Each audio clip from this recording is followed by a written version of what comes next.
Bonjour à toutes et à toutes, je suis très heureuse d'être parmi vous aujourd'hui. Alors déjà, je vais me présenter en une minute très rapidement. Donc, je suis Marie Paillou Action, j'ai 41 ans, je suis multi-entrepreneuse. J'ai donc une entreprise dans l'immobilier qui s'appelle Jourdain Action, qui a environ 30 collaborateurs sur Rouen. Nous nous implantons bientôt sur Deauville. J'ai une entreprise qui s'appelle Aston Action. Je suis une cavalière aussi de saut d'obstacles depuis très longtemps et qui est tout ce qui est le cœur du cheval et la relation au cœur du cheval. Et puis Marie Action, qui est une entreprise que j'ai créée il y a 1 an et demi et qui en fait est le cœur de l'humain. Alors pourquoi en fait cette entreprise-là ? Parce que aujourd'hui, est-ce que vous connaissez le chiffre sur le désengagement de nos salariés en France ? Il y a un chiffre qui est tombé donc sur plusieurs réseaux médias. Il y a 15% de nos salariés qui se disent engagés en France aujourd'hui. Donc, et cette crise 2020 a été comme un chalumeau, un accélérateur de justement des collaborateurs et de leur mal-être en entreprise. Alors l'objectif d'APO, ça veut dire qu'est-ce qu'APO ? Alors APO, c'est l'application de la performance opérationnelle et collaborative. Donc on va définir ensemble, je vais vous définir les objectifs, les résultats attendus, les livrables, la mise en œuvre opérationnelle, le contenu du dispositif et le déroulé d'une journée type. Donc en fait, qu'est-ce qu'APO ? APO, c'est un réseau, c'est un échange de bonnes pratiques d'abord avec plusieurs entreprises qui va être basé sur la base des collaborateurs, la valorisation de nos collaborateurs. Aujourd'hui, il existe des réseaux en fait professionnels qui vont mettre en valeur les dirigeants, qui vont mettre en valeur les managers. Donc il en existe plusieurs. Et aujourd'hui, à ce jour, il n'y a pas de réseau qui est tourné sur le middle management, sur les collaborateurs qui sont dans l'opérationnel. C'est eux qui font marcher nos entreprises et nous avons besoin d'eux. Donc en fait, on s'est rapproché, on en a parlé donc cet été avec donc le groupe Nutri7 et nous sommes rapprochés, on s'est dit finalement il y a une vraie demande. Moi, j'ai eu entre août et octobre plus de 140 dirigeants au téléphone et le constat a été le même à l'identique. Cette crise a été un amplificateur du mal-être et du désengagement de nos salariés. Alors, qu'est-ce que nous pouvons faire pour cela ? Donc, en fait, les objectifs de ce dispositif, en fait, c'est de valoriser les collaborateurs, de les mettre en lumière. Ensuite, vous allez avoir un échange de bonnes pratiques. Je vais vous expliquer, vous allez comprendre au fur et à mesure du déroulé des slides. Et puis, ça va être aussi par rapport à valoriser une excellence opérationnelle, de pouvoir justement, en échangeant ces bonnes pratiques, en tournant avec les entreprises, vous allez comprendre par la suite, de faire monter les compétences. Et comme ce sont les collaborateurs qui vont être les porte-parole, les ambassadeurs de votre entreprise, ils vont mettre en valeur leur entreprise, ils vont se sentir connus, reconnus, valorisés. Donc, les objectifs, ça va être en fait d'augmenter l'engagement des collaborateurs, d'ancrer la convivialité au sein des entreprises, parce que vous avez plusieurs entreprises qui vont travailler ensemble. Ce sont les collaborateurs qui vont être les porte-parole. Vous avez donc sur l'objectif de thématique, donc les dirigeants, les collaborateurs entre eux vont choisir des thématiques tous ensemble et donc vont échanger des bonnes pratiques. Par exemple, vous pouvez avoir la digitalisation, ça peut être un thème qui peut être abordé et les collaborateurs vont eux-mêmes échanger. Donc, qu'est-ce que l'on peut faire sur la digitalisation ? Par exemple, si on prend Nutri7 va recevoir en entreprise d'autres collaborateurs et va échanger ses bonnes pratiques, son excellence opérationnelle. On peut prendre l'exemple, par exemple, d'une autre entreprise comme Alain, que nous avons vu tout à l'heure. Ils vont expliquer, eux, ce qu'ils ont mis en place, donc justement la digitalisation de leur entreprise. Et ce sont les collaborateurs, eux, qui vont échanger leurs compétences entre eux. Donc, ce qui est innovant, c'est que vous avez justement ce caractère où ce sont les collaborateurs qui vont échanger leurs expertises eux-mêmes et qui sont mis en valeur eux. Donc voilà, ce que je vous ai dit tout à l'heure, promouvoir la marque ambassadeur. Alors, les résultats attendus, en fait, l'objectif, c'est de démarrer donc sur cette année. APO Action est une marque qui est déposée, et donc c'est le premier pilote. Le premier pilote, donc, se déroule cette année, et il va y avoir en fait un suivi, et c'est l'innovation aussi, un suivi académique aujourd'hui pour justement comprendre ce qui se passe. Donc, vous allez avoir, donc nous travaillons avec l'EM Normandie qui va accompagner tout le déroulé. Donc vous allez avoir au démarrage, en amont, des entretiens qui vont être réalisés par l'EM Normandie, 2 collaborateurs pour savoir quel est leur état d'esprit, ce qui se passe en ce moment, comment ils le vivent, comment ils ressentent, comment ils sont eux, dans l'entreprise. Ils vont être suivis toute cette année le long des déroulés des différentes séances, des différentes journées avec donc l'EM Normandie. Et puis à la fin, pareil, il y aura de nouveau des entretiens avec l'EM Normandie. Qu'est-ce qui s'est passé? Comment ils ont vécu les choses? Donc nous étions donc sur les livrables. Donc vous avez donc là nous allons parler un peu du déroulé de comment ça se passe ce premier pilote 2021 PO Action. Donc une feuille de route donc de l'accompagnement et de l'entretien du dispositif. Vous allez avoir donc des interventions, animations d'ateliers, une vidéo donc sur des échanges donc de bonnes pratiques qui va être gorgée de l'excellence opérationnelle. Donc une vidéo en interne que vous pourrez utiliser, vous en tant que dirigeant, donc pour promouvoir vos collaborateurs au sein des entreprises, pour pouvoir toucher d'autres collaborateurs. Et puis une vidéo externe qui peut être utilisée auprès des collectivités territoriales, auprès de la région, auprès des écoles. Aujourd'hui, c'est aussi compliqué d'aller rechercher des collaborateurs. Il y a un fossé entre les écoles et il y a un fossé entre les entreprises. Donc cette vidéo-là va vous permettre aussi de recruter de futurs talents. Vous avez aussi des modules de formation donc inter et intra-entreprise. Et puis enfin, pour finir, en fait, une modélisation de la capitalisation, donc suivi des académiques de l'EM Normandie. Donc les résultats attendus. Donc pour l'entreprise, en fait, c'est l'échange des bonnes pratiques. La formation des équipes. Alors, vous avez donc des vies ma vie. Comment ça se passe concrètement? Je vais vous donner un exemple précis. Vous avez, avec des entreprises, voilà, vous avez Nutri7. Vous allez prendre 3 collaborateurs de chez Nutri7, donc des collaborateurs transverses. Donc, on est sur du middle management, non manager, non cadre. Donc, vous avez après sur une thématique qui va être définie. Vous avez par exemple une autre entreprise qui peut être par exemple Jourdain Action, une troisième entreprise qui va s'appeler Gueuderie. Et donc de là, vous avez en fait donc 3 collaborateurs qui vont tourner, qui vont d'abord être reçus chez Nutri7. Si on prend par exemple le thème de la digitalisation en entreprise. Donc, des collaborateurs vont échanger donc sur, par exemple, les totems que vous avez pu voir tout à l'heure. Donc, ils vont échanger donc sur la digitalisation. Donc, ça, c'est le matin.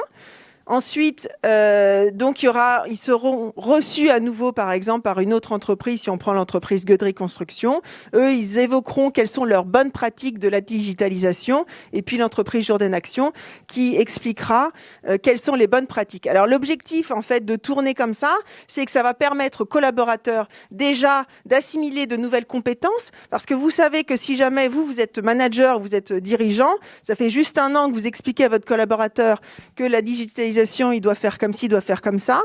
Et puis d'un seul coup, au bout d'1 an, il revient magique. J'ai trouvé, je sais comment faire. Et puis en fait, ça fait juste 1 an que vous êtes en train de lui dire qu'il faut faire ça et que le fait que vous soyez d'une même posture à une même posture, d'un même cadre à un même cadre, ça passe beaucoup plus facilement. Donc déjà, ça c'est l'effet qui est intéressant, c'est que le fait qu'il soit sur un même posture et un même cadre, ça va faciliter l'apprentissage et l'excellence opérationnelle.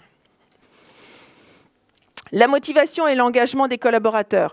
Le fait d'être mis en valeur, que ce soit eux, qui soient des experts, qui puissent parler de leur savoir, va faire en sorte naturellement que vous allez les mettre, que vous allez les valoriser. Combien de collaborateurs? Vous avez par exemple un chef balai qui va, qui fait son expertise. Est-ce qu'on regarde un chef balai?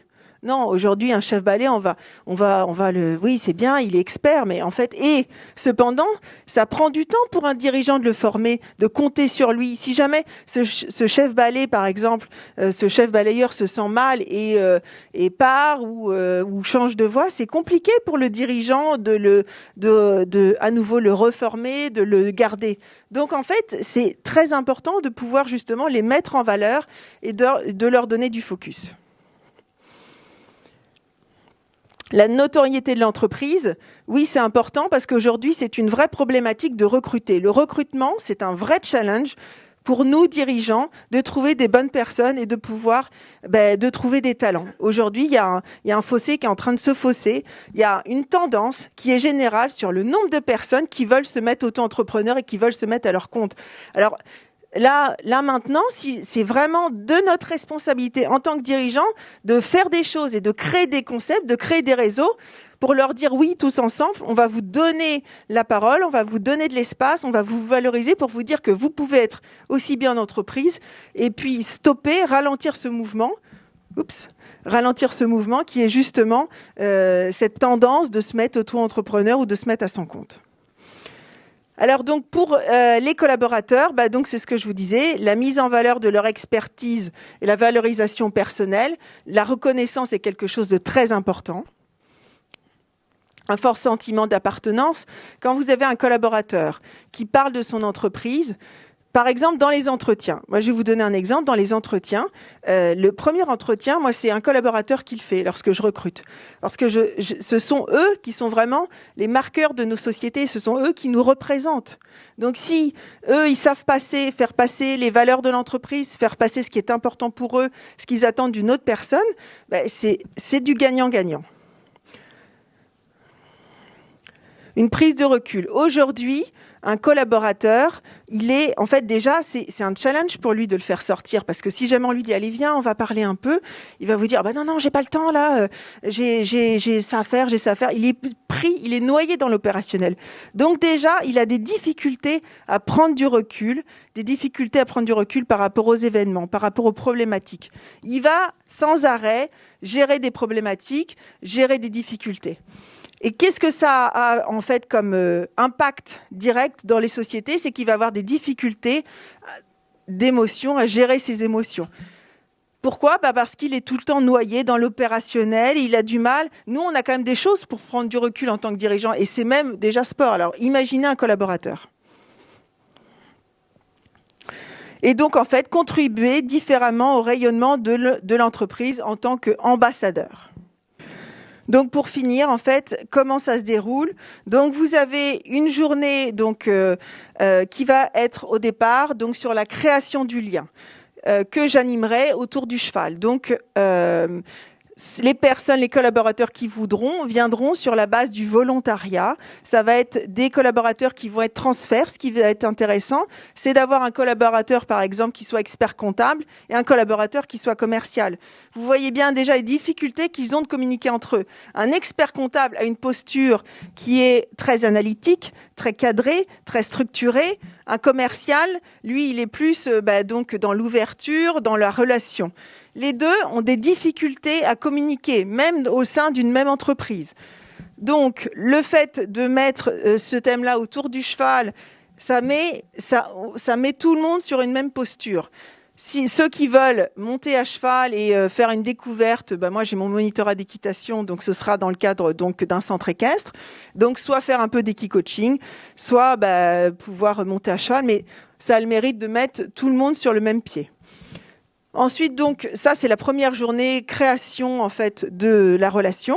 Ensuite, il y aura 3 journées qui vont se dérouler de la même façon. Donc, le matin, on accueille, convivialité, petit déjeuner. Ensuite, par la suite, on a une thématique qui a été définie en avant, donc échange de bonnes pratiques.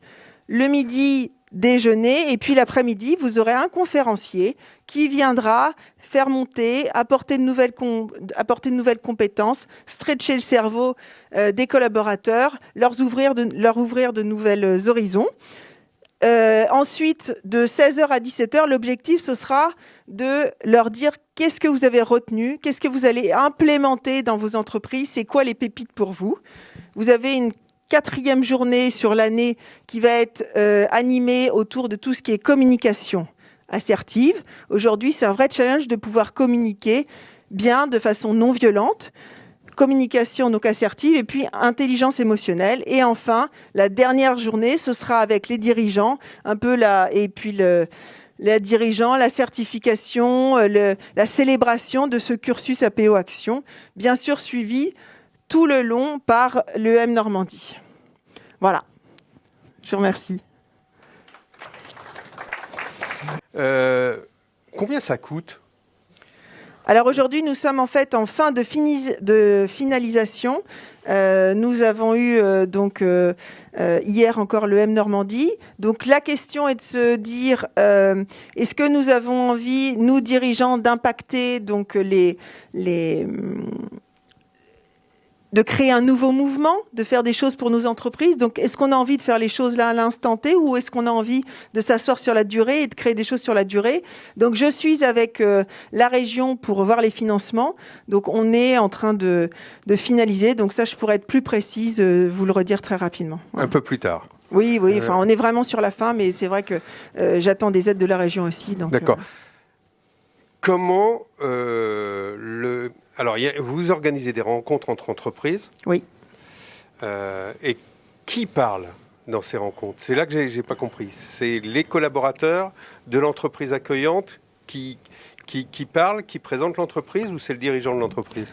Le dirigeant, il est absent. Aujourd'hui, voilà, le dirigeant est absent. Ce sont les collaborateurs qui vont parler, qui vont échanger les bonnes pratiques. Il y aura le directeur ou la directrice ou le responsable RH qui sera là. Parce que l'objectif, si par exemple vous avez des bonnes pratiques à mettre en place, et le collaborateur, s'il vient là, s'il a envie d'implémenter des choses dans l'entreprise, le fait qu'il ait le RH ou la RH avec lui va pouvoir faire aussi augmenter l'exigence et l'exigence opérationnelle. S'il y a des nouvelles choses, il peut se dire, tiens, mais ça finalement, c'est d'une autre industrie, c'est d'une autre organisation, et ça, je pourrais le mettre en place. D'accord. Et puis, alors vous avez noté, mais Alain Vernal a dit, Sébastien Decubert aussi, il y a un désinvestissement des collaborateurs à cause de la crise de Covid. C'est votre constat de départ ?